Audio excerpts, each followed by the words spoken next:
Jadi kali ini saya akan membuat video pembelajaran tentang pengantar pendidikan Pancasila. Baik, sebelum itu perkenalkan nama saya Kikini Suryati Suan, NIM 23010500005, Prodi Pendidikan Fisika kelas C semester 2. Baik, sebelum kita masuk ke materi, mungkin teman-teman menanyakan apa itu pendidikan Pancasila dan apa tujuan dari pendidikan Pancasila. Baik teman-teman, saya akan menjelaskan apa itu pendidikan Pancasila dan apa tujuan pendidikan Pancasila. Yang pertama, saya akan menjelaskan apa itu pendidikan Pancasila.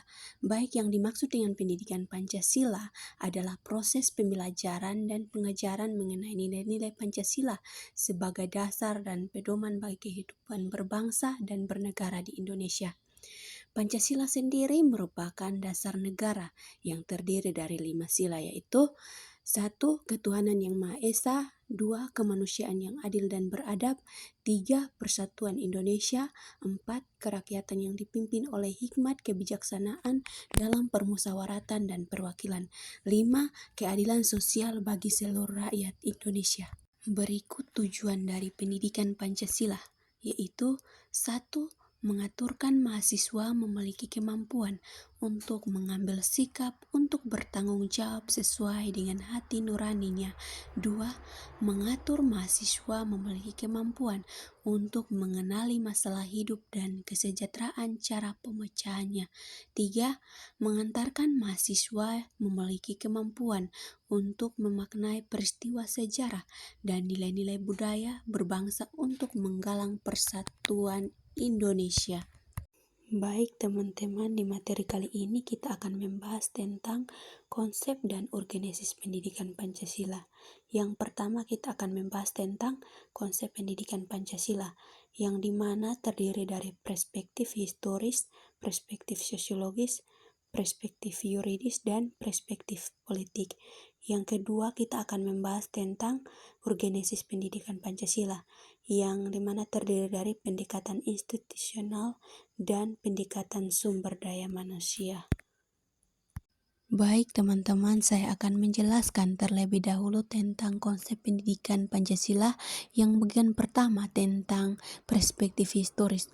Perspektif historis adalah cara di mana sejarah dipahami dan direpresentasikan oleh individu, kelompok, atau masyarakat. Setiap orang memiliki perspektif historis yang unik, dipengaruhi oleh faktor-faktor seperti latar belakang budaya, nilai-nilai pribadi, pengetahuan, dan pengalaman hidup. Perspektif ini membentuk cara kita melihat dan memahami peristiwa masa lalu, serta bagaimana kita meresponnya dalam konteks zaman kita. Yang berikut perspektif sosiologis. Perspektif sosiologis merujuk pada cara pandang atau pendekatan dalam memahami dan menganalisis fenomena sosial. Ini melibatkan penggunaan konsep, teori, dan metode sosiologi untuk memahami bagaimana individu, kelompok, dan masyarakat berinteraksi dan membentuk pola-pola sosial. Yang berikut perspektif yuridis. Perspektif yuridis adalah sudut pandang atau pendekatan hukum terhadap suatu permasalahan atau fenomena. Dalam konteks ini, perspektif yuridis melibatkan analisis dan penafsiran hukum untuk memahami dan menyelesaikan masalah.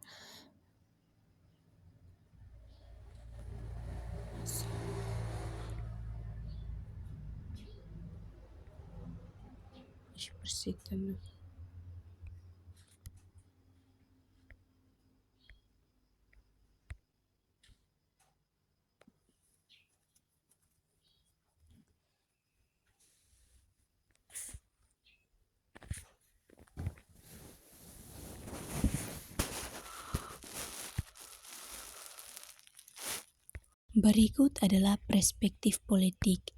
Perspektif politik adalah sudut pandang atau pendekatan dalam memahami dan menganalisis fenomena politik. Perspektif ini melibatkan pemahaman terhadap kekuasaan, kebijakan publik, interaksi antara aktor politik, dan dinamika yang ada dalam suatu sistem politik. Yang kedua, saya akan menjelaskan tentang urgensi pendidikan Pancasila yang terdiri dari pendekatan institusional. Pendekatan institusional adalah suatu pendekatan dalam ilmu sosial yang menekankan pentingnya lembaga-lembaga dalam membentuk dan mempengaruhi perilaku individu dan masyarakat.